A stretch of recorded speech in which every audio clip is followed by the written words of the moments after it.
Good afternoon and welcome to the Black Equity Coalition's Community Health Summit. On behalf of the BEC, I want to welcome everybody here that's participating with us in person as well as those who are online. My name is Mark Lewis. I'm the President and Chief Executive Officer of the Poise Foundation, one of the co-founders of the Black Equity Coalition and co-leaders of the organization. And we have several of our members here with us today. Unfortunately, you cannot see all of them, but we are very well represented. For the last 18 months, the Black Equity Coalition has really focused on trying to combat the impact that the COVID virus has had on particularly our community here in Pittsburgh as well as across the state. And so over that time frame, we have brought together many individuals, including researchers, data analysts, epidemiologists, foundation executives, nonprofits, business people, to come together to think about this from an equitable perspective. And so today, we are pleased to have with us representatives from the Department of Health, Pennsylvania Department of Health. And at this point, I'm going to turn it over to David Saunders to provide some welcome as well. David. Thank you very much. My name is David Saunders. I'm the Director of the Office of Health Equity for the Pennsylvania Department of Health. I want to thank the BEC for hosting this event. It's so important. In the African American community, COVID cases have always been high. The death rate has always been high.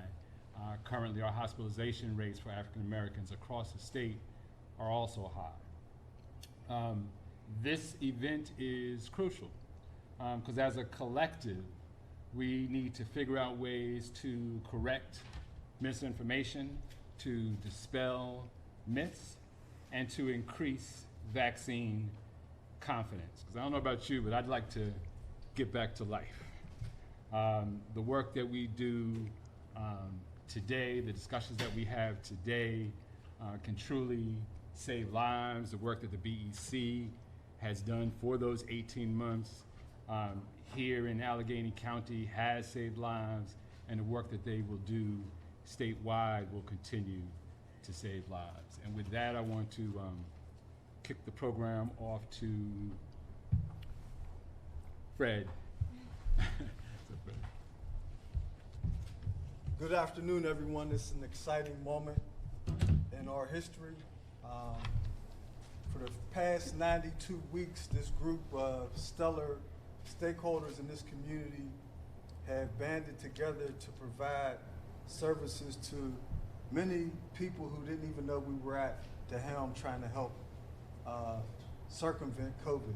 My name is Fred Brown. I'm the president and CEO of the Forbes Funds and a longtime resident of the East End of Pittsburgh. And actually, this is my second home once upon a time being back at the Kingsley. So it's exciting. We'd like to thank Dexter and his team for supporting us in this endeavor. The Pittsburgh Black Equity Coalition is a group of stakeholders that had a global focus on how we address COVID, not just from the local application, but also being able to ascertain data from around the world to help us be informed decision makers. Our work is primarily looking at critical nexus, frameworks, flashpoints over the next few years that will have a direct bearing on our life and well-being. COVID is just one of those critical factors that plays an immediate role in our ecosystem and one that has a longitudinal impact on our health and well-being. BEC is about reimagining our work.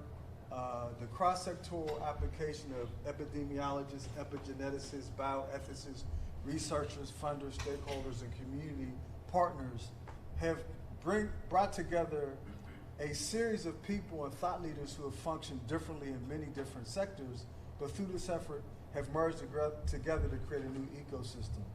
So we've basically taken the aspects of systems that we all have worked in, and we've moved to create a co-created ecosystem. So this is one of those efforts that you very rarely see in your lifetime, where a group of leaders, alpha leaders, have come together and put down their swords to serve the greater good of humanity. The BEC is comprised of 8 subcommittees. Those subcommittees function independent of each other, but in collaboration with each other. They have focuses around data, policy, community engagement, black businesses, and such. And the focus of those working groups were really to optimize the existing resources in the sector, not to duplicate those efforts, but moreover, when Mark and I first started talking about this work as the other co-founder, our impetus was not to create a new nonprofit, but to optimize the existing ecosystem in a way that could galvanize responses to increase our effectiveness and efficiency. And so from the very outset, our impetus and focus has been who's doing the work at a stellar level, how could we increase the support needed to increase their effectiveness and efficiency, and third, where is the strategic alignment for the intersectionality? How might they work together across different sectors? And so this work has never been about COVID in and of itself, but we saw COVID as the tip of the spear when you look at the disproportionate impact on people of color as it addresses other comorbidity issues. And so we have really sought to create a continuity of care model that looks at the exploration of a hub and spoke model that we've utilized at the outset to look at how we optimize the federal qualified health centers and concurrently how we work with nonprofits to create a safety net for families. For example, you're sitting in the East End of Pittsburgh. Currently, 76% of the households in the East End are headed by single women with children. Should a mom get sick from COVID, there's a direct impact on her entire family with limited support and resources. And so this effort was really to be in front of what we know as the emerging trends and shocks and stresses coming to the sector, and how might this group of stakeholders be not just advocates for change, but systems change makers that ultimately included people in the stakeholder process.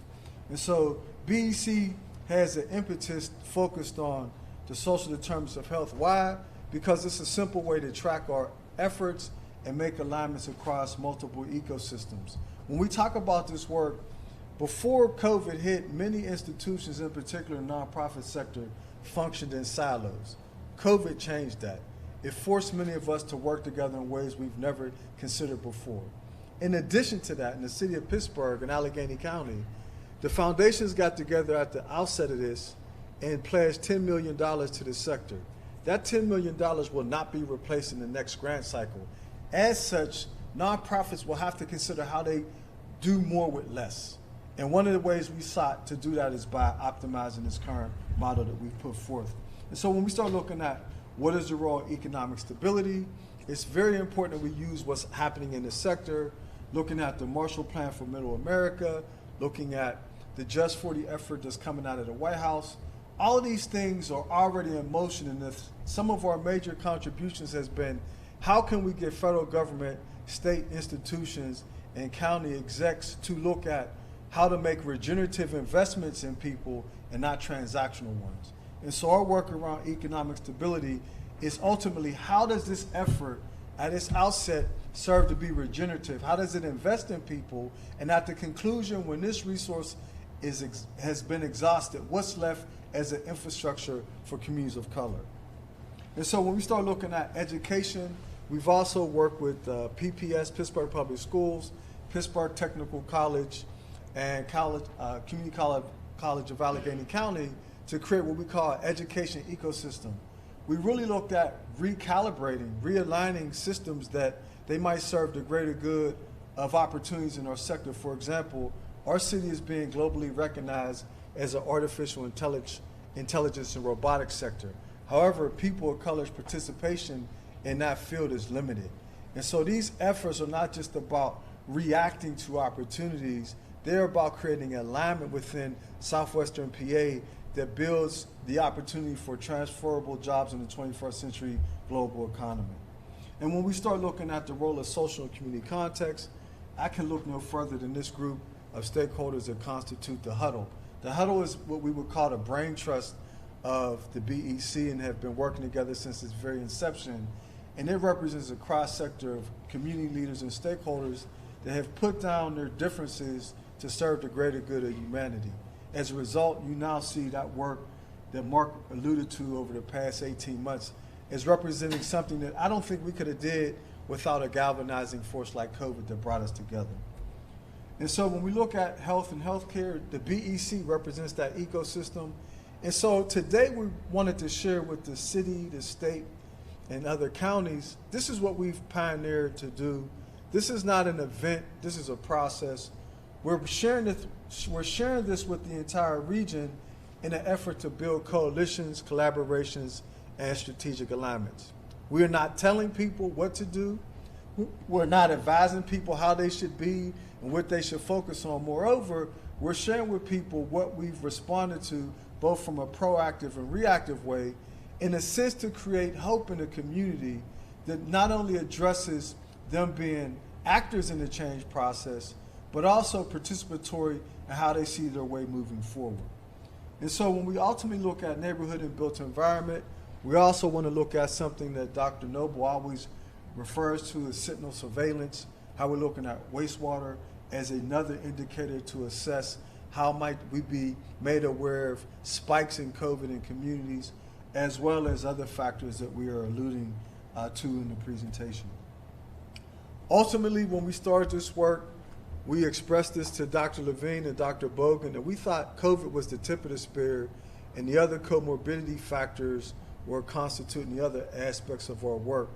And to that end, we thought about this notion of creating a BEC statewide research lab, one that would take into account people of color responses to COVID and other healthcare issues and share them across the state as learnings that can be applied across the state to arrest some of the issues that we confront and reduce the impact of COVID in communities of color. We also used a number of platforms to share this work. Over the past 92 weeks, for example, we have facilitated over 2,653 Zoom meetings with 27,859 participants. That is not just us having meetings, it's an opportunity to share with the community and get real-time data on a weekly basis so that we as an institution can make pivots and adjustments to better serve the communities that we say are important. And then ultimately, this work could not be more important than our initial meeting with Dr. Levine and David and her team, who really took on our model and adopted it and pledged to be supporters of that work, which is now evident by David's participation here in Pittsburgh in this summit. And so when we look at our work, we look at our work through two frameworks. One is the optimization of the social determinants of health and equity. The second one is reverse engineering the outputs to the United Nations Sustainable Development Goals. In 2018, we worked with the city of Pittsburgh to help it become the second U.S. city to adopt the UN SDGs. And as such, we see this effort as in alignment with that purpose. And so our work is really also working with data groups that give us real-time feedback, collecting information, looking at job rates, looking at by race, looking at status, and looking across the entire state and using data to inform our decision making. Ultimately, when Dr. Levine was about to leave, she reached out to us and asked us to consider putting together a statewide approach. We responded, and today is an indication of that response that we wish to share with the sector. Once again, I will reiterate, this is an opportunity to collaborate. We're not driving your ship. We're not telling you where to go and how to get there. Moreover, we're saying this is what we've done in the city of Pittsburgh and Allegheny County. Here's the learnings we're willing to share to help increase the effectiveness and efficiency of this work across the sector. And ultimately, how does this work save people's lives? And so when we look at this, we've broken it down into regions to support this effort. And we basically use the Pittsburgh's equity indicators as a way to start the process to include the inclusion of the city as a core partner. And then we also had a unique opportunity to work with Dr. Soma So from We in the World, and we've instituted a statewide well-being index. And ultimately, over the last 92 weeks, what we've realized is we can measure metrics as far as numbers of activities, impacts on sectors. What we can't measure is how well people are doing, and we haven't been measuring that. So the well-being index is based upon Cantrell's ladder, and the goal really is to increase our awareness of the stress and shocks that people are confronting. How is it impacting their ability to do their job and function at the highest level? And so we've integrated that into our approach. Our data team will give you more specific data, but we've used them on a weekly basis to give us updates, and they grind every day to give us data comparables to look at trends, frameworks, and hotspots. Look at race disparities, disparities around geographical data analysis, employment sectors, and then ultimately, we could not be standing here believing that we did this by ourselves. This is a collaborative effort of many different stakeholders across multiple sectors. And so without any further ado, I will say thank you and welcome, and we wish you a level of success in reaching out to us to pursue next steps with strategic collaborations across the state. Thank you.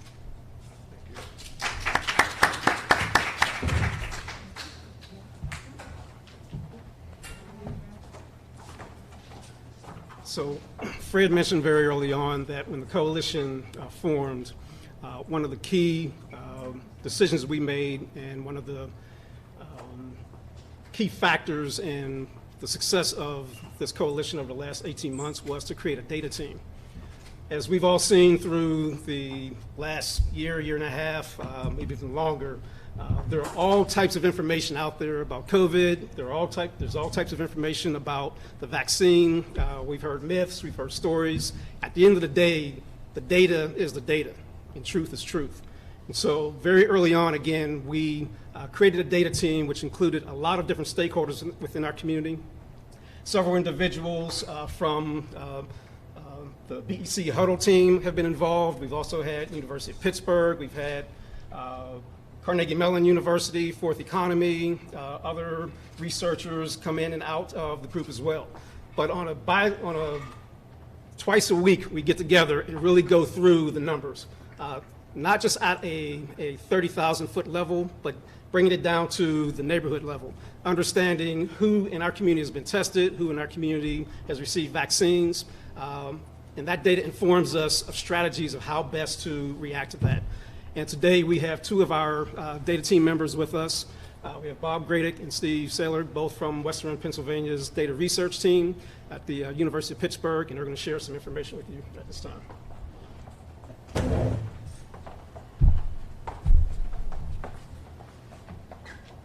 Thanks, everybody. It's nice to be here. I hope you all can hear me, and just let me know if I need to speak up or move the mic. So I'm going to talk to you a little bit about some data that's pretty new and has been really useful for a lot of our conversations on the data team, and that's vaccine data.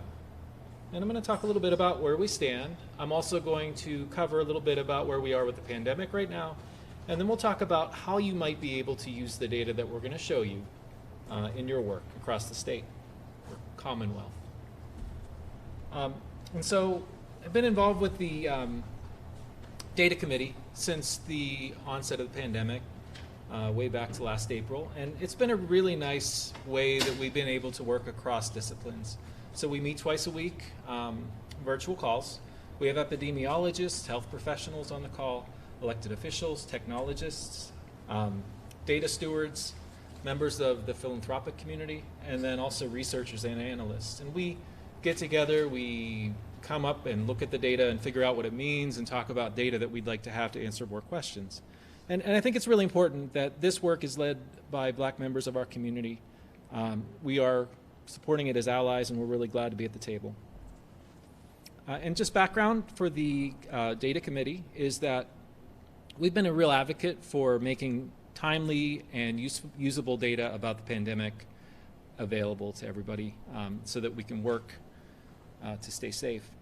The data committee really relies on timely data. We develop a shared understanding of the pandemic, and it really helps us to understand, how to take that data and transform it into action, whether it's through communications or policy change. That's a place that we really want to be. And we're really grateful for the investments that the State Department of Health and Allegheny County's Health Department have made in providing us with data that we can use to have those conversations. So where we are, you are well aware, I think the Delta variant is out there, and cases are rising again, and you could see this is state level data across all races, and we're, coming up to a peak again.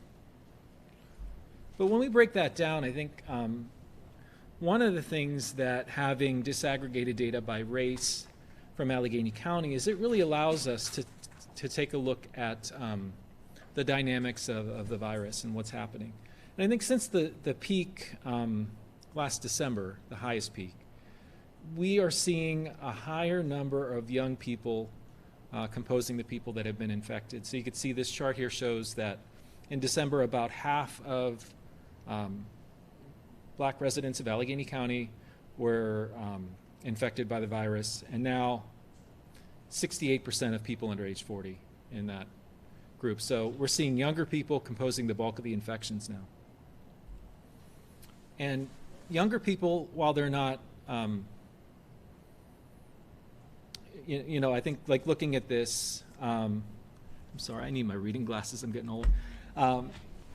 So back at the peak in December, 70% of the people hospitalized in the state across all races were over age 60. That's fallen to be 58%. So we're seeing younger people composing a larger share of the population that's hospitalized from COVID. And disaggregated data by age and race from Allegheny County really shows us what's happening with regard to the vaccination. So the older population in the Black community is more likely to be vaccinated. We have a lot more work to do with the younger population. So statewide, disaggregated vaccination data by race provided by the Department of Health shows us that about 36% of Black people are fully vaccinated. About 5% are partially vaccinated. And the ranges from Allegheny County, the counties we're going to focus on, Allegheny, Dauphin, and Erie, are really right around that percentage. So Allegheny County, about 38% of Black people are fully vaccinated. Dauphin, just a little less. And Erie, Steve, you're from Erie, right? That comes in at about 35%. And if we look at the change over time, so we've been capturing a lot of the data that the state's been putting out every week and archiving that. So you can find that on the Western Pennsylvania Regional Data Center's website. So statewide, in the past month or so, we've seen an increase of about 22,000 people, Black people have been fully vaccinated. So we are improving, but the rate of improvement, it'll take us about 2 years to get 100% there. So you can see those percentages, we're going up about 6 to 8% a month in a lot of those counties, which is good, but it may not be enough, fast enough. And so I'm going to hand it off to my colleague Steve, and I'll come back and close it out. Steve's going to really show you a lot of work that he's been doing to actually make the data about vaccinations at a community level accessible. Take it away, Steve. Hello, everyone. I'm Steve Saylor. I'm a software developer at the Western PA Regional Data Center. And here I just want to go through some of this map we put together with the BEC that shows by zip code the Black vaccination rate across the Commonwealth. You'll see a few holes here, and I'll explain some of the missing zip codes in a second. And I'll have a QR code later on that I'll stop on for people to get a link to after we go through some of the slides. So before I do that, I'm going to real quick just go through some of the highlighted counties. So the first, we start with Allegheny County here, and as Bob had mentioned about the range, here you can see actually see the numbers across the top 10 selected zip codes by, we selected the 10 zip codes with the highest proportion of Black population in Allegheny County, and then in Dauphin, we went with 5 in Dauphin and Erie. So you can see here, and like Bob mentioned, the range between 30 and about 50. And then in Erie, same. We have around 30, a little less than 30, up to about 50 is the range. So now that you've seen that, I'm going to leave this QR code up for anybody real quick to send a link to the map. And then as you're looking at that, you can go through the data sources. So the first part of this is the COVID-19 vaccination data provided by the Commonwealth on their open data portal.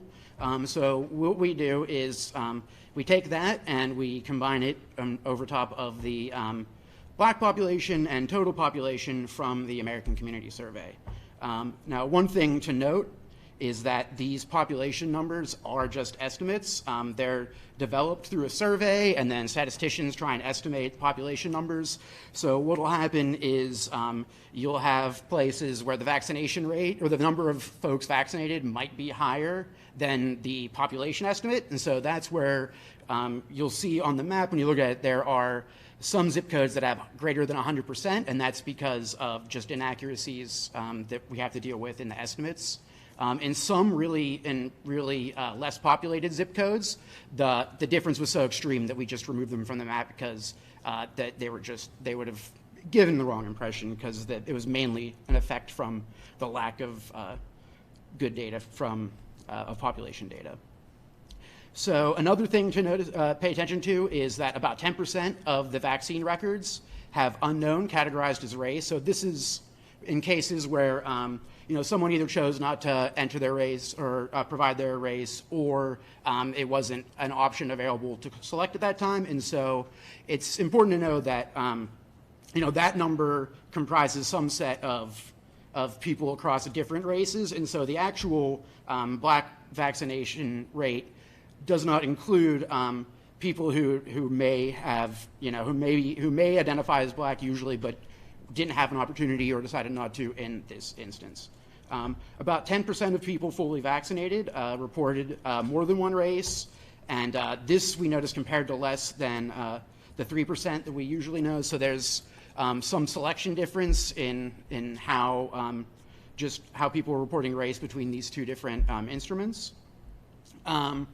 And then, matching the second doses to folks is a challenge, and so we might not always have perfect numbers of fully vaccinated.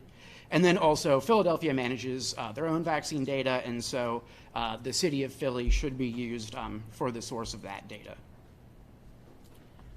So with those limitations in mind, we decided to put a few recommendations for ways to communicate this data. The first two are about the data themselves. So, as I spent a lot of time going on about, treat the totals as approximate, especially at these zip codes. There's just a lot of, messiness with the data.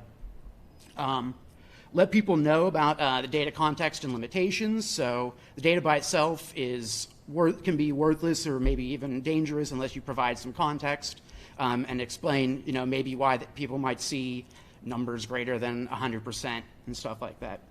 And then the last two are more human focused. So, use empathy when talking about vaccine hesitancy. So, a lot of this is just numbers, but, there's folks involved. And to remember that, a lot of this hesitancy is, rooted in distrust of institutions and not necessarily an issue with science or vaccines themselves. And then remember that access to vaccine has not been equitable. And so these are the type of factors that can lead to differences in the data between populations. And then we have some suggestions for using the data. One good place to start is just to bring it as a way to kind of start a conversation and talk about it.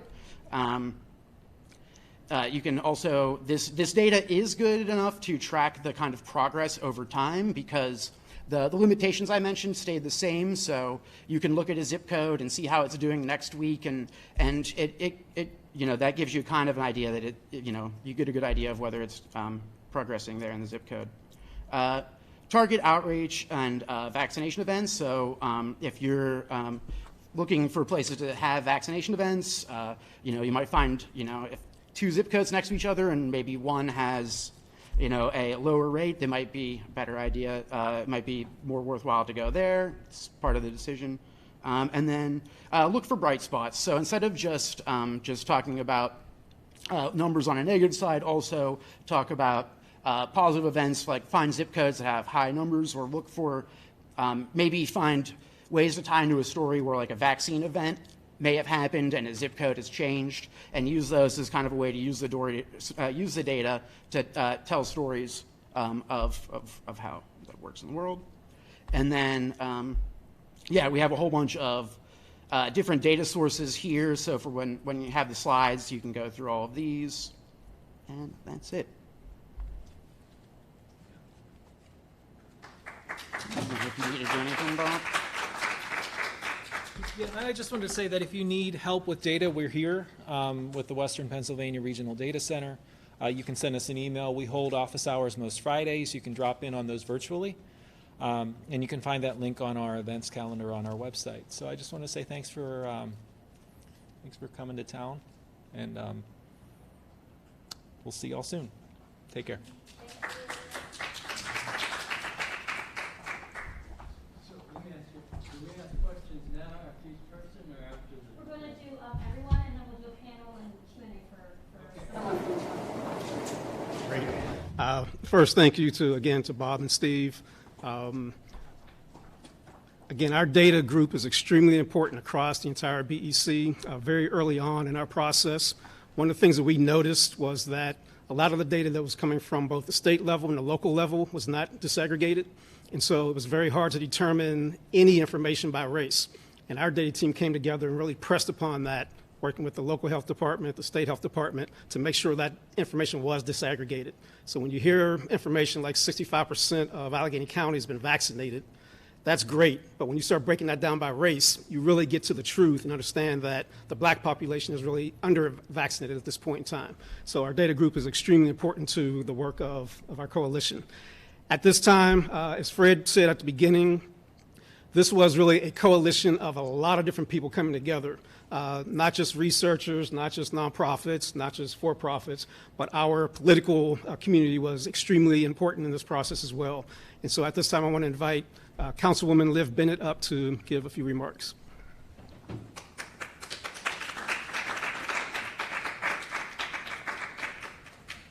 I love you, Alyssa.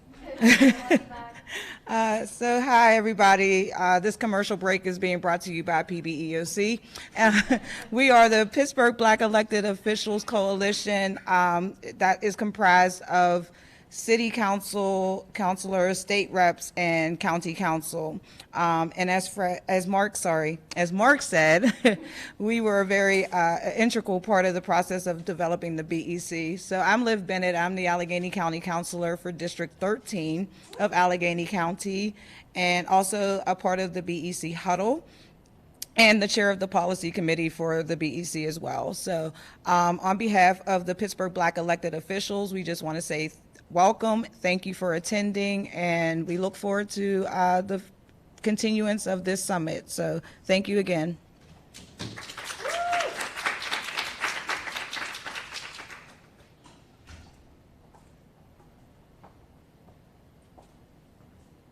Thank you, Councilwoman Bennett. And also, as Fred mentioned, the intention of the Black Equity Coalition from the very start was to make this a statewide effort. And so for us, it's not our intention just to focus our work on Allegheny County, but how do we take what's been created over the last 18 months as a model that can be duplicated and replicated throughout the state. And as part of that process, we've invited Dr. Gary King to come and share some remarks with us. He represents the Black Researchers Group. He's from Penn State, but also doing a lot of work and looking at data within the Philadelphia area. Dr. King.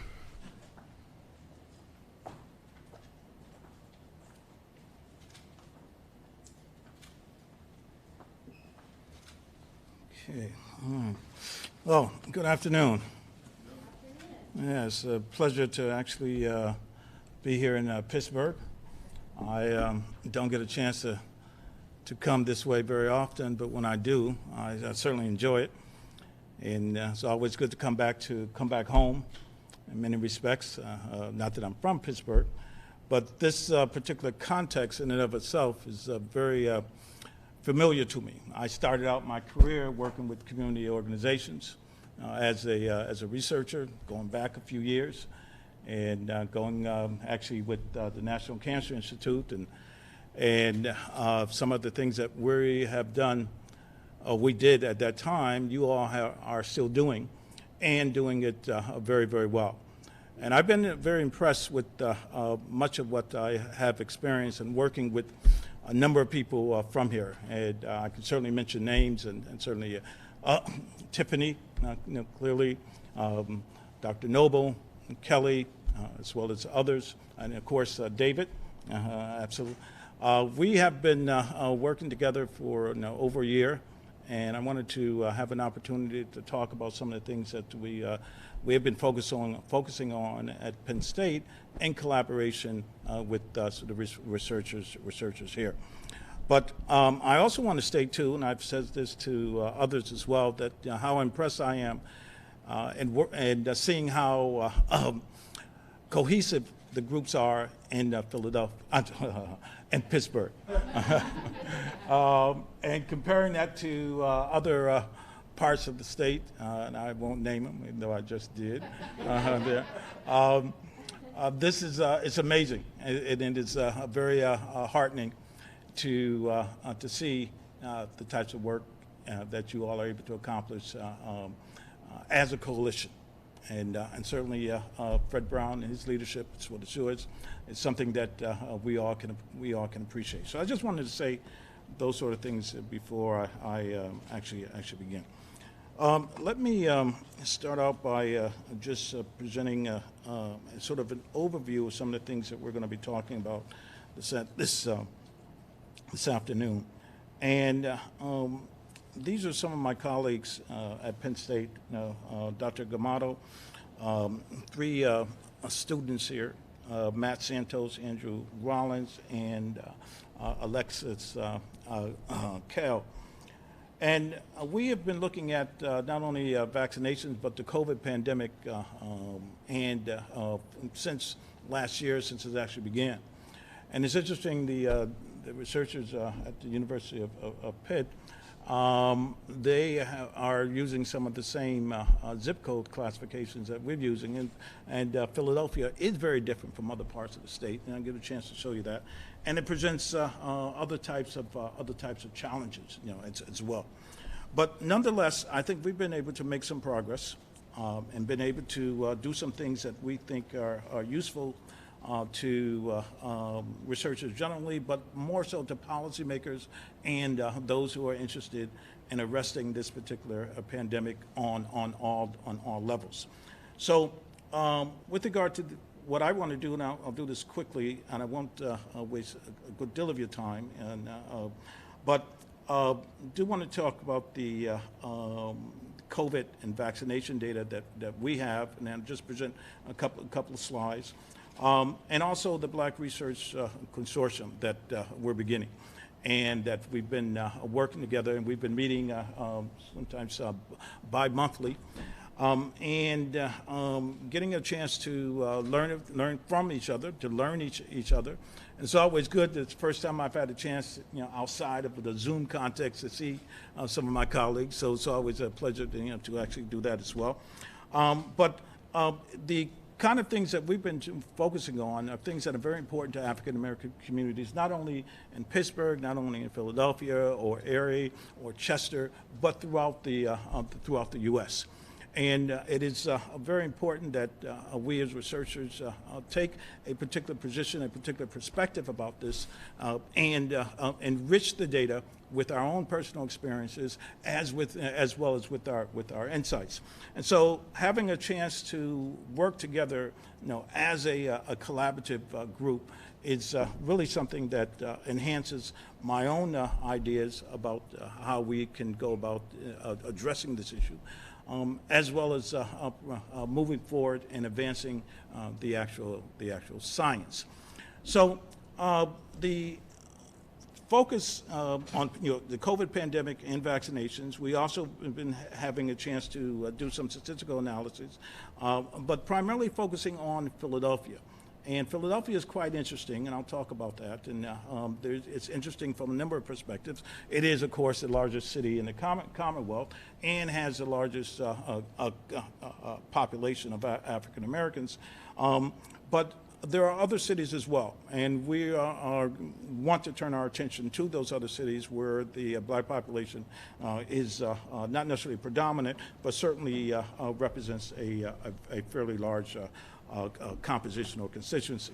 Now, Pittsburgh, Chester, and Harrisburg, and Erie, and you all are just doing a very amazing job with regard to Pittsburgh. And so, once again, that feeds in to some of the things that we're interested in as well. So, We encourage others who might be researchers who might wish to join us to come and talk and present their ideas, and some of the things that we want to do would be very helpful along these lines. Since last year, we've been looking particularly at Philadelphia and beginning to focus on COVID tests and positive cases. We've also had a chance to take a look at the mortality and actually present some data on case fatality rates there, as well as nursing homes. Nursing homes, as you might very well recall, during the first part of the pandemic, they represented a major problem. And much of that problem was centered in Philadelphia, and many of those particular nursing homes were located actually in African American communities. In addition to that, what we've also been able to explore was the relationship between the staff who worked in those nursing homes and the contagion that was spread outside of those nursing homes. And we also have data that we brought in from external to Philadelphia for that purpose. The vaccination rates, we're all very much interested in vaccination rates now and exactly where they stand. It's interesting that the two researchers who presented some of the data on vaccination rates, and some of the rates, the data they presented very similar, especially by zip code, to some of our own findings with regard to Philadelphia. Now, our data comes from the Department of Public Health in Philly. And this is a very interesting agency. And they are very, what I should say, parochial, if you will, with regard to their data. And they do not share their data with practically anyone, and I'm talking about individual level data. They do not share it with the State Health Department. And if you go on the State Health Department website, you will not find data from Philadelphia or data from the Department of Public Health in Philadelphia. And the numbers that do appear from Philadelphia come from other localities, in the state, and perhaps some of the localities or some of the information could very well be coming from outside the state. So the data that we present, the data that we've been exploring, is zip code data. They do present zip code data, and the zip code data has some advantages and has some disadvantages. And so one of the things that we wanted to look to explore and, with regard to data and the data sources is looking at the Philadelphia Department of Public Health, but also bringing in some other data. And we've had a chance to look at the American Community Survey from the U.S. Census, something else that you all have done as well, but other data sources as well. For example, we, the Center for Medicaid and Medicare Services, we actually have their data as it relates to nursing homes and other data sources that we bring into our analysis and trying to some way correlate the actual findings. Because what appears on the Philadelphia website and with regard to the open data access site, those data are aggregated data, and it is not individual level data. And so there are some clear limitations with respect to that. So when we begin to explore the idea of zip code data, we understand that some of the data that's presented has been incomplete with regard to COVID, as well as with regard to the vaccinations. In addition, there are some issues related to accuracy, and when you look at their actual data over time, that there are some errors that are made and some errors that are corrected, but there's not a full explanation of it. But generally, it gives us some clear direction or gives us some clear assessment of where things stand with regard to the COVID pandemic, as well as with vaccinations, and also with regard to mortality and death. So we take some of this with there are clearly a good deal of caveats related to this, but nonetheless, we accept it as presented.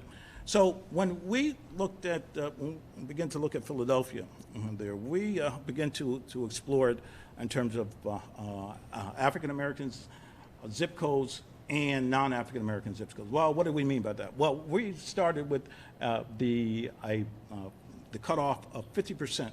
And they're looking at those particular zip codes that had 50% or more African Americans.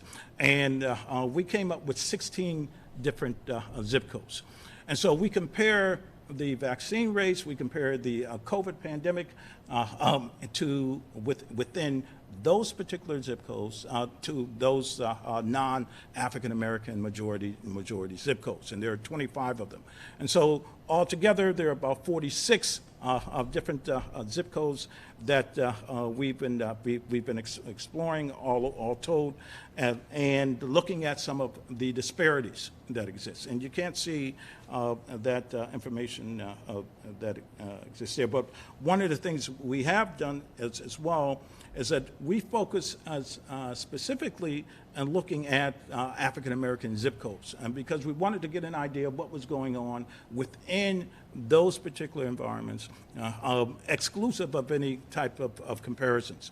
And so some of the findings that we actually have in the papers, draft papers that we've written, and some of the things that we wanted to explore with regard to vaccination rates, as well as looking at the percent of adults who are actually vaccinated within these particular zip codes. And so you can see here just basically the color variation provides some indication of the zip code. And so the vaccination rate, say, of August 17th, 2021, for example, if you look at this gradation here, the action goes from about 36% to about 55%.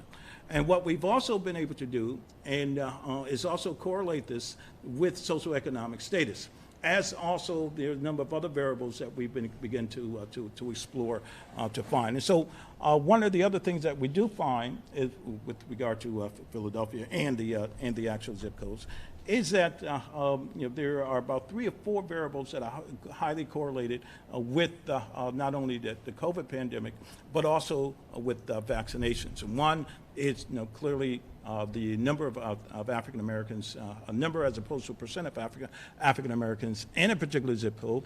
We also find that age is very much related to it. Clearly, education income in terms of socioeconomic status, and another very interesting variable, and that was the Gini index. And that gives us an indication of the inequality that exists within a zip code according to income and issues related to equity.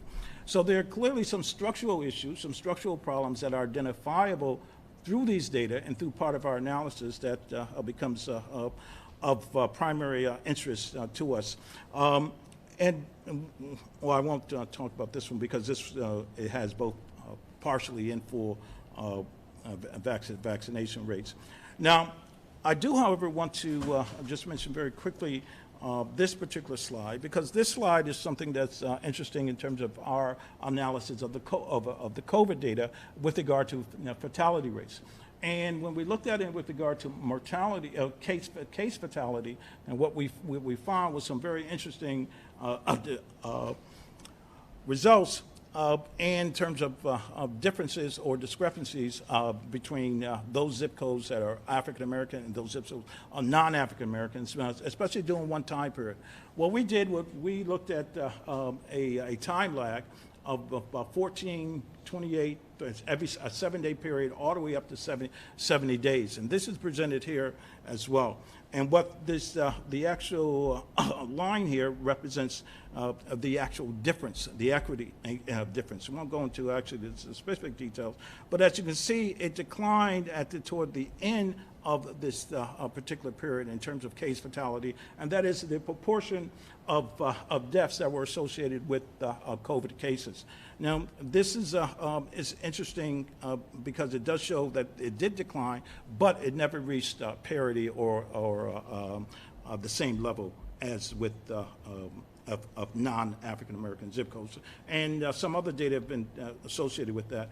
What we've also been able to do as well is to correlate that with vaccination rates out there. And those data aren't being presented here today, but they are also quite interesting. And so nursing homes, as I stated before, became a primary interest of ours and something that we wanted to explore and continuing to explore. And the number of nursing homes that exist within Philadelphia, there are 19 nursing homes that are located in African American zip codes in Philadelphia. And those nursing homes have been particularly problematic in terms of fatalities, but not simply fatalities, but also in terms of morbidity, and particularly with regard to their staff. Because many of the low-income workers who work there are African American, and they were some of the first to have the contagion went both ways, internal and external, and also to spread throughout the greater community during that time period. It's important to have some perspective, of course, with regard to this as it relates to, even though we're talking about vaccinations, but also as it relates to what happened last year. Because the same structural issues that were predominant with regard to the COVID pandemic are also some of those structural issues that still remain with regard to vaccination rates. One of the things that Philadelphia has done, however, and this has been fairly successful, I've had a chance to work with the Northwest Coalition in that area. And they have mobilized many of their organizations over this period of time to address this issue. And that's a very important development, because it's also very much akin to some of the things that you are doing and you all are interested in.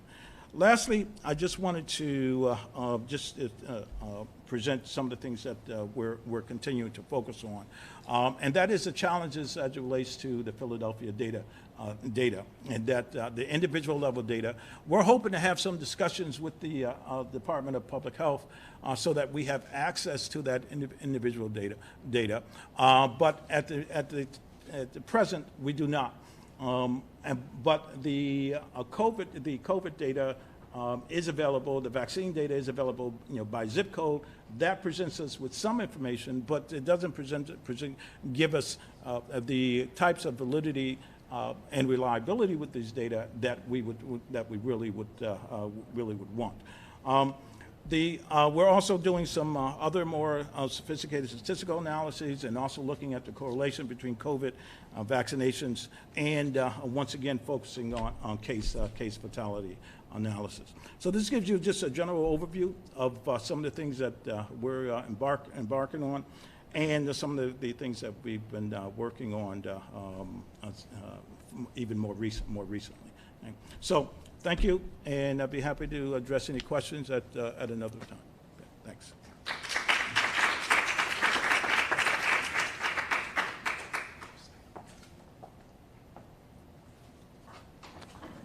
Thank you, Dr. King, and we definitely look forward. First of all, thank you for your presentation. We definitely look forward to continuing our collaboration with you and sharing data back and forth. I think that was extremely informative. At this time, we're going to ask our these four speakers to come back up and as a panel, and allow the audience and those on the Zoom link to ask any questions. I think we have a few questions in the chat. Please ask additional questions there. So I'm going to ask Bob Gradick, Fred Brown, Dr. King, David Saunders to come back up and answer some of the questions you all have.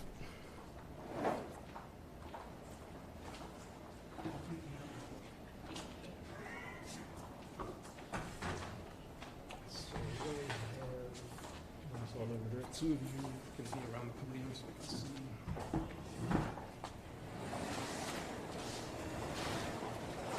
Can't be seen. Oh, okay. Come over here. Oh, this way? Yes, we can.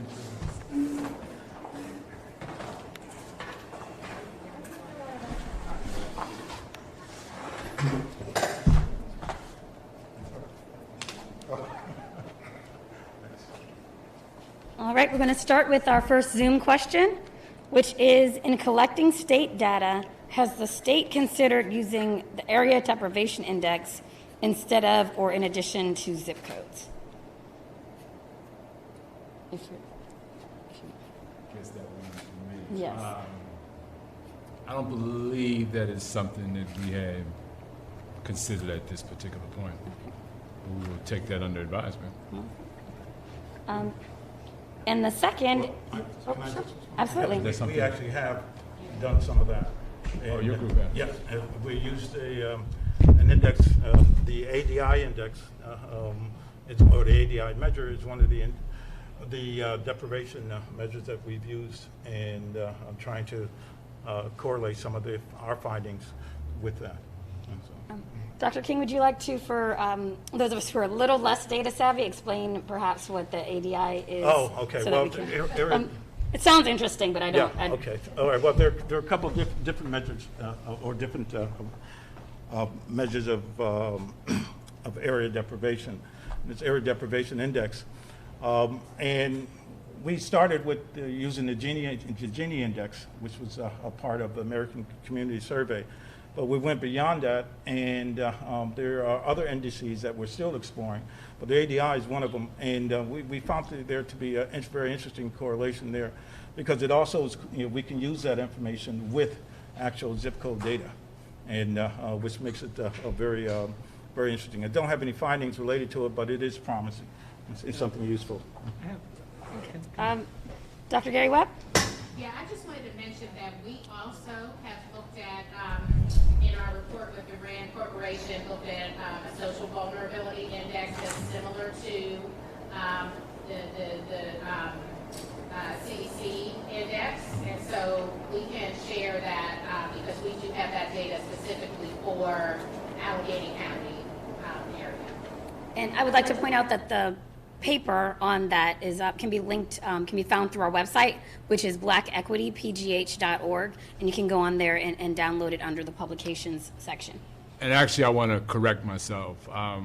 We did use the SVI in regards to, looking at testing where the needs were greatest, as well as our vaccination efforts as well. So more I think about it. So what are some of the metrics that go into the ADI or comprise the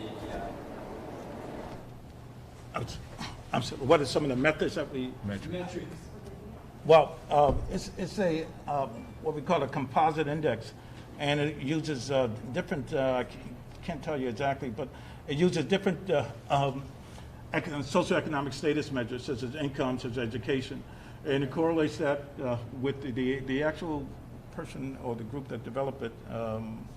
Don't quite recall, but you're able to use it with the zip codes, and actually we have a graduate student who's it's just beginning to use that for a dissertation, and so we've been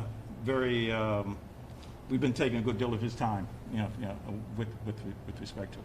Yeah, there. So, but it is a composite index, and it is very useful in many respects. That we can explore. And I just wanted to add to that. One thing that we should all do is think about the infrastructure that we need to produce the data that we all want to have. And as we have opportunities to build a better infrastructure, we should all start talking to each other and looking for models in how to not just build the technology, but how to think about data governance, data ownership, and data use as part of that too. That's why I'm really excited to have you here today. We never get to talk to the state until pandemic, That's right. Okay.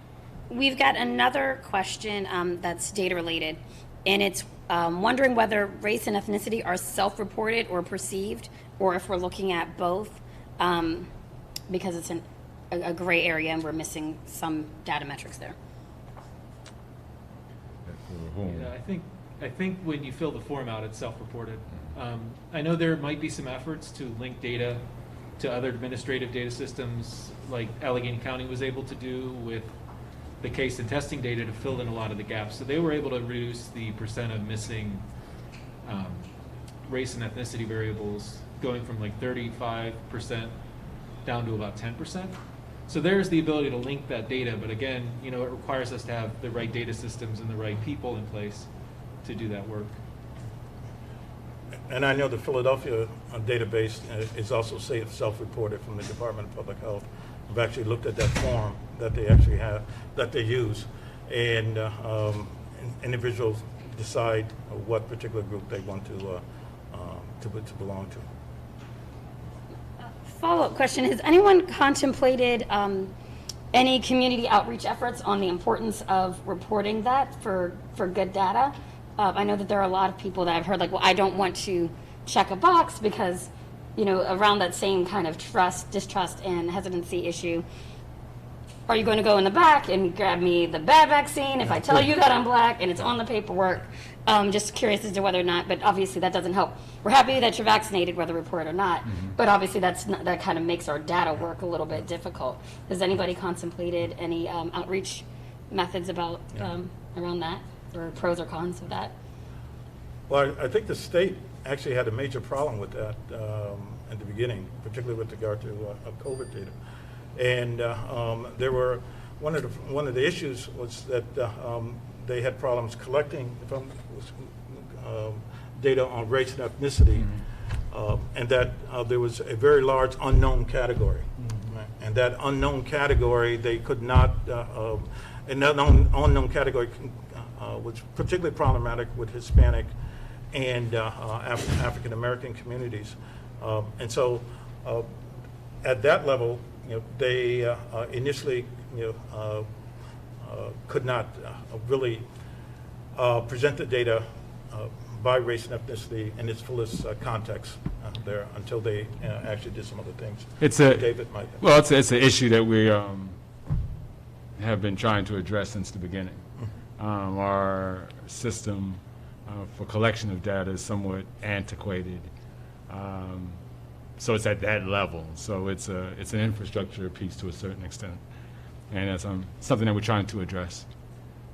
I think that those problems happened with the census this year too, or last year, where people were less willing to report that. And I think if we look at a lot of the data systems we have and the lack of data governance we have around things like algorithms, you see people's data being misused or used in ways that maybe they didn't consent to or think that they were consenting to. So I think it's really important for us to be ethical, to talk about ways that data can be useful, but also to make sure that we're not doing things we shouldn't be doing with data either.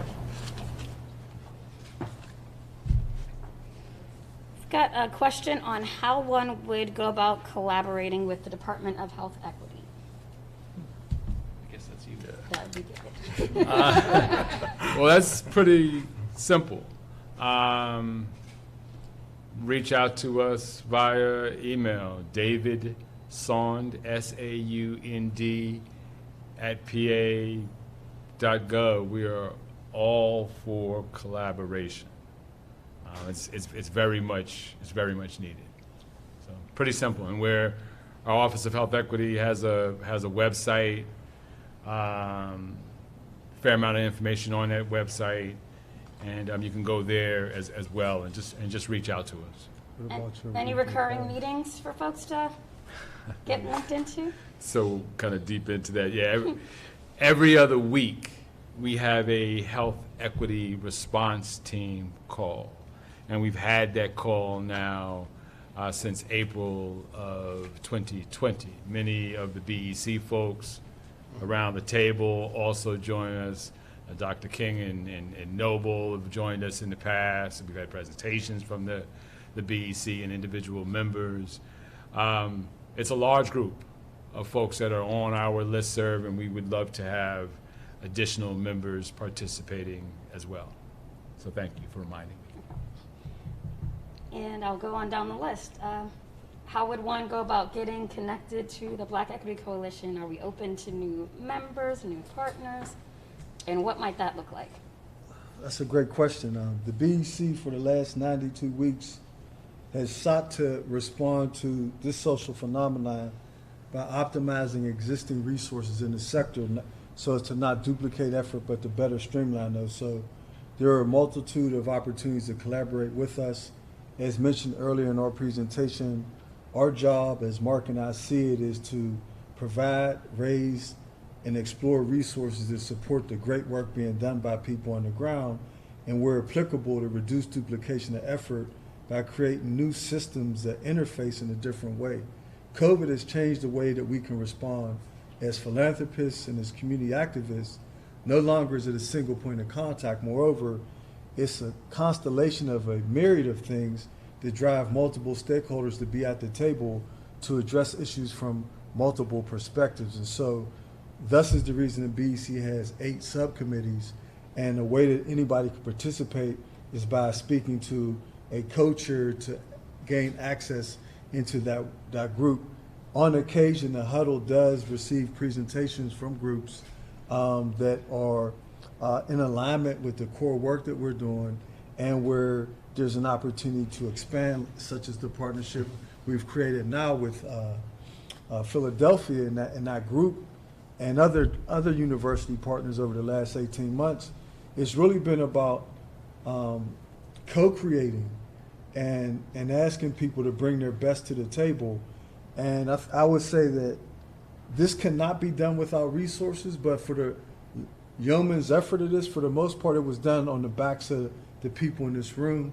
And when it was resourced, when we were able to bring some resources to the table, the people in this room opted to really focus on doing projects and not taking care of themselves. So at some point, that's not sustainable. You know, to keep good people at the table, they have to be compensated. And so we are working on that. And so when we think about this work, and I'm going to, in this direction, to be clear, if we're raising money to do X and somebody over here is doing X, we need to pull them over here to do X with us if they're so interested. I think the thing that Bob and Dr. Gary Webb and others bring to the table is we're scrubbing data every day. And so we're able to look at hotspots, analyses, trends, viral pathways that allow us to explore how we can mitigate risk. And we in no way think that we're going to do that alone. And so our partnerships are really about exploring with other people what they're committed to do, and then for us to do a gap analysis, see what's falling short, and then to kind of co-create from that perspective. I actually have a question to the panel, if you will. So that same data scrubbing that happens for Allegheny County, can we do that outside of Allegheny County? Maybe everything outside of Philadelphia, because as Dr. King mentioned, that's a little different of an animal. Can we go further east? Yeah, I think the question is like what the systems are that we're working with, and you know what trust we need to build and what agreements we need to have. But yeah, absolutely, we would love to have that conversation with the data committee of the BEC and the expertise that's around that table. We could definitely pull in some of our county partners as well that manage those data systems. I know, you know, we all depend on state level data, so I think like we would all, I'm not just speaking for myself here, I hope, but we would love to have that opportunity for a shared conversation and work together on these systems. Sounds good.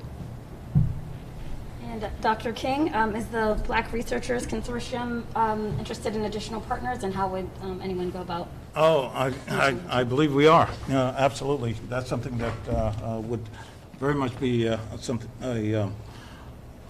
bonus, you know, to us in many ways. And one of the things that we want to do is to also make this interdisciplinary for researchers and those who have different skills. And people like Noble and certainly Dr. Gary Webb been involved in it at different levels. So we want to encourage that. We definitely want to encourage that. And the focus is on African Americans. But one of the things we did change initially or later at David's suggestion was to not simply focus on COVID, but to also focus on other types of problems. And so, you know, we're hoping to be around a bit. And like Fred said, you know, more resources we have, the more we could actually do and contribute as well as collaborate. Thank you. We have 2 more questions from Zoom.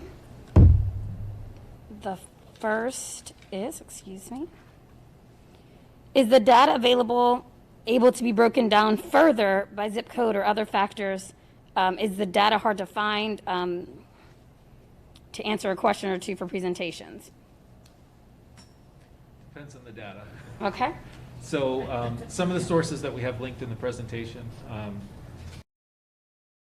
state has a lot of the data on their open data portal and the dashboards. I think we've seen a lot of additional features be added to that enables people to answer questions. So I think like, you know, there's a lot of data out there. It's just a question of, is it the right data? Is the context there with the data?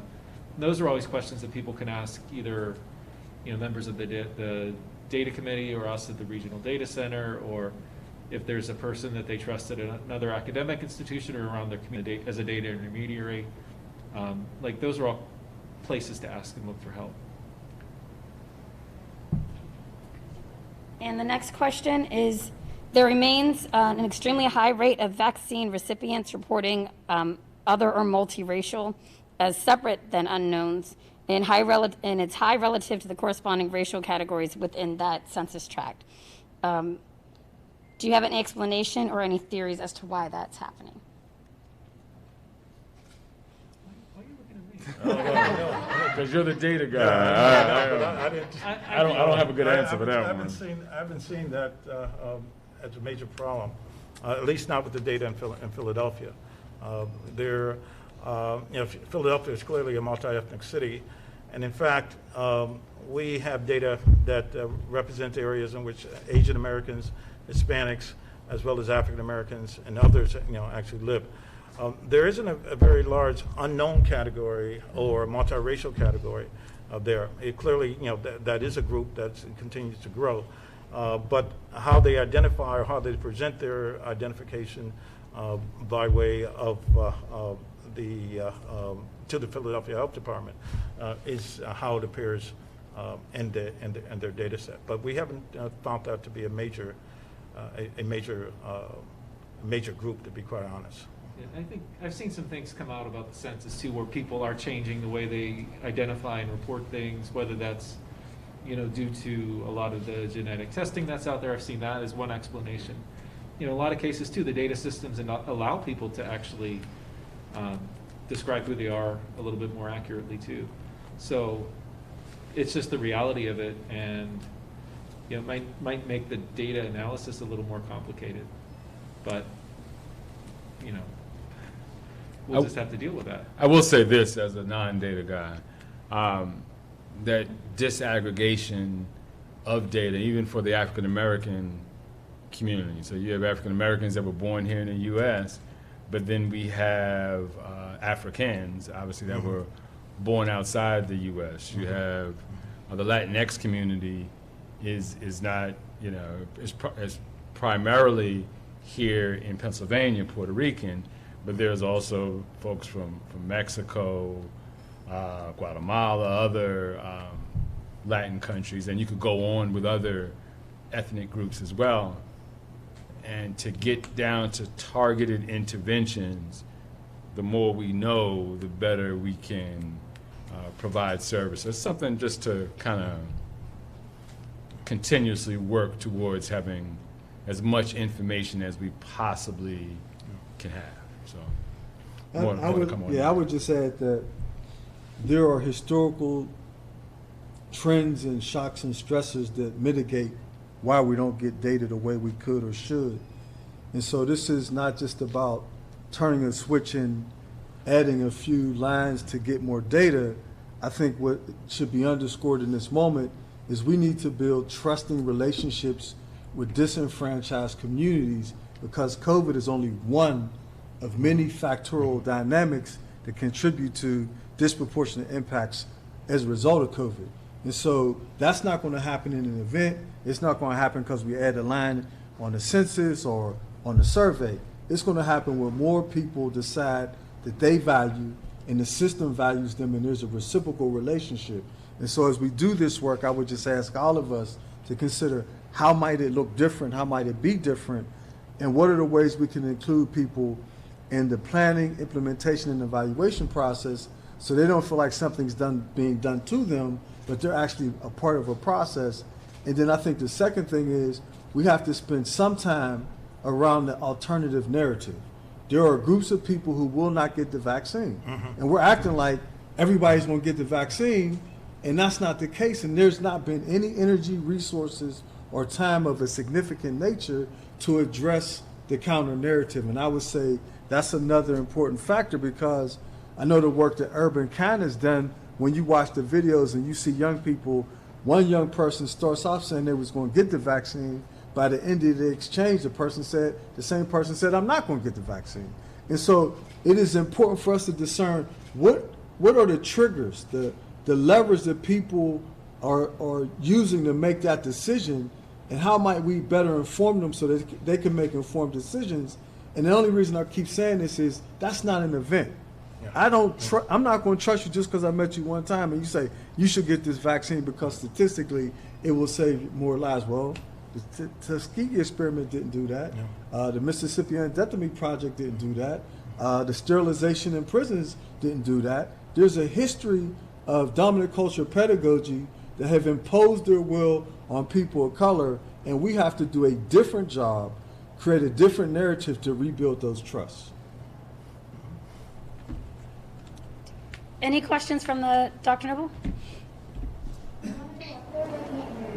you provide any examples of how the data is being used by policymakers? Okay, so I'm going to repeat the question first for our folks on the computer. And the question is, any examples of how data is being used by policymakers? Okay.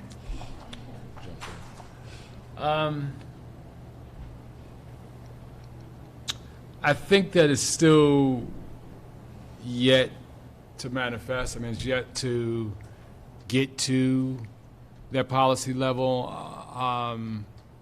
I would say at a federal level, some of the funds that have come down based upon equity issues, I think is an indication of an interest at the federal level and the work that's happening now, I know through our department and through other departments to utilize those funds to increase health equity and drive down health disparities.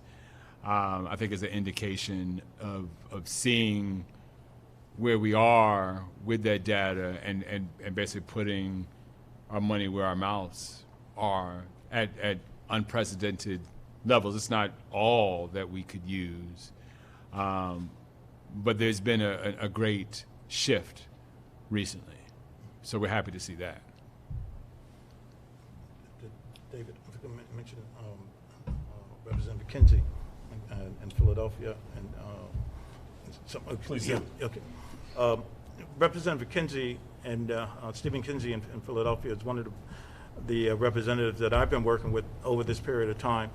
And it's been very helpful to see how he and some of the other members of the Pennsylvania Legislative Black Caucus have begun to incorporate some of the data that we presented to them. And one of the ways in which they've done it is not so much into particular types of legislation, but they've received grants from the state government that somehow the mechanism comes directly to their office, and they are able to issue those grants. And they've been issuing those grants to those individuals who are focusing on COVID pandemic prevention, as well as working with those vaccinations in there. So the Northwest Coalition that I've been working with for the last eight months and presenting specific data and looking at specific zip codes, we've been able to be helpful in that process. But as David said, it's not a direct kind of policy making strategy. I think it's important to encourage people to look at the data and not always take it as a source of truth, because there are a lot of issues with it. But when we see things pop up like rising levels of cases, that's when it's really important to talk about mask mandates. And we saw that happen here in Allegheny County, and also at the state level with schools. Those are the kind of just really basic things, quick things that you can see. But I think there are other opportunities, and I think what we need to do is just surface those a little bit more. If there's a funding formula or an algorithm, looking at the data, making sure that we think about issues like equity when we talk about that. There's a lot of work around algorithms, and the PIT has the algorithmic task force, and there are conversations there about policy and data as well. So it's kind of there, but it's not always at the front of the conversation. But I think we can always just encourage people to talk about it every time there's a policy decision to be made. I would add that a few weeks ago, Kelly and her team spearheaded a hackathon focused on data sovereignty in an attempt to really start to pull this together so that the community's voice and data could be used in a way that the community had more control over the narrative and how it was being used to drive change, drive resources and such. I think more things like that actually actively engage the community in understanding why data is important, why it's critical. Same thing we did with the census. And I would say that when you tell people every 10 years what they do is important and they don't see you for 9 years, that sends a message. And so I just want to be cautious that a lot of time and resource goes into the census, and it draws a transactional relationship with the community by saying how important this data is during this one period. And then 9 years later, you see the people again, and they say you're important. We keep doing that. That is creating a schism with people about how they're valued. And so I would just reiterate, we need to be conscientious that our attempts to do this is not just about sharing data and getting vaccines, but also a deeper exploration about why it's important and what their role is in their own quality of life. Because at the end of the day, we can't make people do what they don't think is important for themselves. No matter while people are dying in the hospital, people still are making decisions to save their lives. I think that's a good point, because it's really important for us to improve our data practices too. You know, learning how not to be extractive when you're working with communities and data is an important thing, and you shouldn't always learn it the hard way because somebody always suffers. So I think like there's a real opportunity for us to also build data literacy of people, you know, public sector, nonprofit sector, private sector as well. I have a question for Bob. What advice would you give to other white allies who are looking to get involved in this work? That's good. That's a good question, Bob. I'm looking at you, Bob. I think, you know, come in ears first and listen, and, you know, understand kind of your background and how that might impact the way that you see things, and just be humble. Be at the table, ask questions, listen. You know, I think that's that's building trust, and once you build trust, then it just becomes a little bit easier to do the work. But you know, it's a process. You educate yourself about the kind of things that you could be doing that you don't know are wrong, and hurtful and harmful. Those are all important things. Just like do your own homework. People aren't there to do the work for you. When you come in, listen, be attentive, ask questions. But don't lead. You're an ally. You're not at the front of the band or the front of the march in the parade. So I would like to add on that Bob and other co-conspirators who don't look like us, and you look like us in spirit. And I would also say, to add on to Bob's piece, there have been a number of learnings that Bob has at least shared with me that were illuminating for him, but just on how we look at problem solving, how people of color look at a problem from a totally different perspective. And Einstein said you can't solve a problem with the same energy that created it.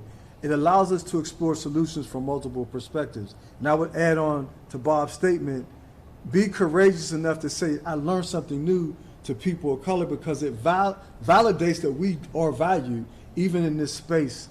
And oftentimes, just because our co-conspirators rat with us, we don't know if they value us while they're ratting. We just know they might be about pursuing a solution to a problem. And so, to Bob's point, it adds a layer of trust that builds camaraderie that allows us to explore new ways of solving issues. And one other thing too, just as you say that, you know, bring things to a table. Have a group of people that you can come and talk about things with before you do it.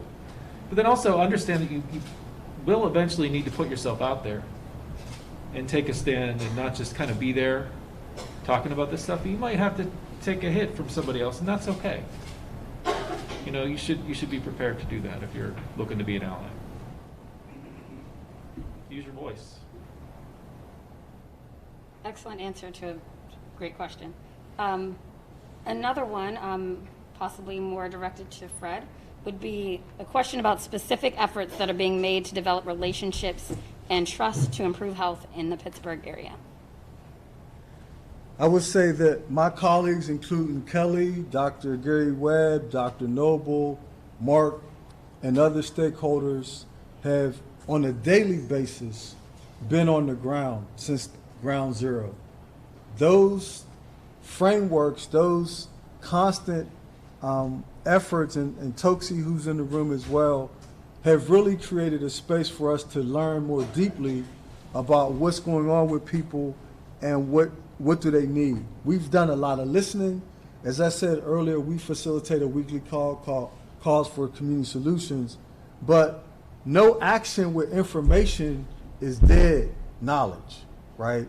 And so I would say that the best way to move things forward to build those relationships, a good example was this past weekend, some of our colleagues in this room supported the barbershop effort. We went to communities, there were some barbershops that received us and others that said, we're not interested at this time. We don't get to judge why one group did one thing versus another, but it is important for us to discern the why. Ask why 5 times. Why? Why? So that we understand we're not treading in people's space blinded by our own desires to get something done when in fact there's a legitimate reason why people ain't ready to move on something. And so I think, I really appreciate Bob and our other co-conspirators, and I've asked this early on and often to them, and I really appreciate Bob in this sense. I said, people of color need to lead this. People need to see us leading, and at every turn, and I think Bob alluded to this, but I'll be more direct.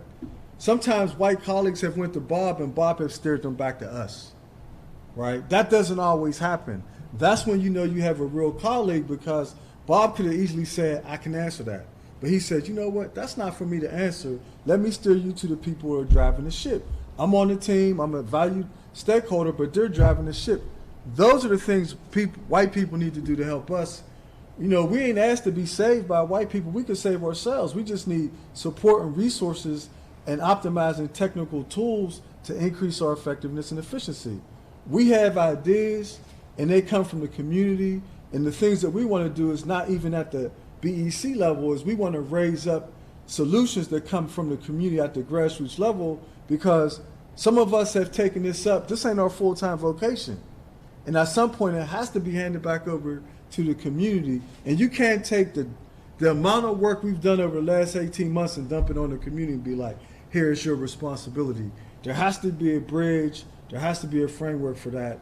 And I think that's the next phase of the work that I think Mark and I are really focused on, is how do we build emerging leaders that see the world through a different lens and can take the learnings we've brought to bear thus far and transform those learnings in a way that they take ownership of the next level or phase of the work.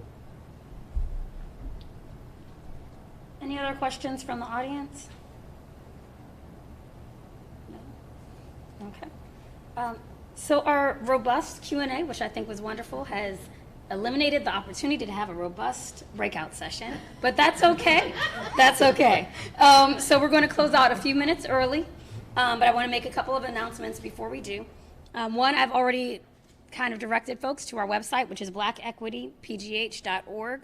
If you would like to reach out to a member of the Black Equity Coalition, you can do that at info@blackequitypgh.org. We have our partners from Primary Healthcare Services have brought some goodie bags for folks. We've got hand sanitizer and Post-it notes. I love a good Post-it note and some information here. We also, please don't leave without grabbing some Black Equity Coalition swag. We have hand sanitizer, we have masks, we have hoodies and t-shirts. So on a day like today where you need it both throughout the day, we've got you covered. So please take some for yourself, take some for your family, your friends, anybody that you like. Please take those as well. And also I would like to shout out our partner, Daryl Milner Media and DM Diversified LLC, who is a partner who's present, who also brought portable hand sanitizer and rubs. There's free face masks out in the lobby. We couldn't get everything quite into this room, as well as phone charging and some antimicrobial cell phone stuff. So if your phone's been out and about, you can get it sanitized as well.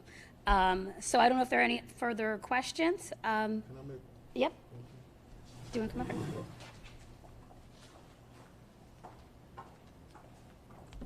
So we would be remiss, and I'm speaking on behalf of Mark and I. We want to thank the coalition members of the BEC. David, we want to thank you for your consistent support for us at the state level. Dr. Johnson's support, Dr. Levine's support, Secretary Beam's support.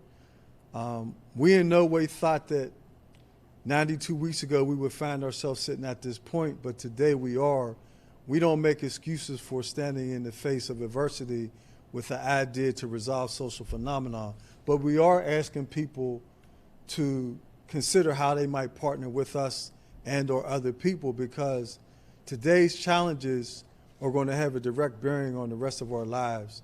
And the more seriously we take these opportunities, the greater opportunity we have to resolve this issue. So I'd like to just personally thank every member of the huddle, Kelly, for responding. You know, if you work with me and you're on my team, it's not easy. We practice something called rapid prototyping, and it's different for nonprofits. It's something that is a business model, but we rapid prototype every day. And if you're not built for that, it's difficult working with us. David made a request a few weeks ago, and we turned that around very quickly. That could not have happened without Kelly's leadership, Ayana's support and leadership, our team's response. And so, although there's a few of us standing up here being vocal about what we're doing, just know that there's a whole army behind us making this happen, fighting every day. So I just want to thank you publicly, Kelly, Mark, Dr. Gary Webb, Dr. Noble, who's like always pushing us to affirm our Africanness in this journey, or Ashe. Toksi, who's been a critical game changer for us. We see you as the future, Toksi. So know that, you know, we're not going to put too much on your shoulders you can't bear, but you are the future. Our newest addition to the team, Ruth House, welcome aboard. Dr. Bay. Dr. Bay's favorite comment to me is, if I ask him to come to a meeting, that means he's getting a task. So I love that about Dr. Bay. Alyssa, who's just been stellar, jumping around, jumping in and out of stuff. And, you know, I don't want to miss anybody. It's not just about acknowledging everybody. It's just saying, in a humble way, we couldn't be here without those other people. And as humbly as I could say thank you, I'm saying thank you. And I'm honoring not just the work of the room, but while we're working on behalf of the people. So thank you very much. And Dr. King, I would be remiss to not say that we have to figure out a workaround for Philadelphia. We can't continue to say it's a problem, right? We're in the solution business, so we need to figure out a solution. So Dr. King, thank you for offering us at least one framework to poise that solution. And so we're very thankful for that. Appreciate it. Absolutely. Yep. That's it for me. Thank you, Kelly.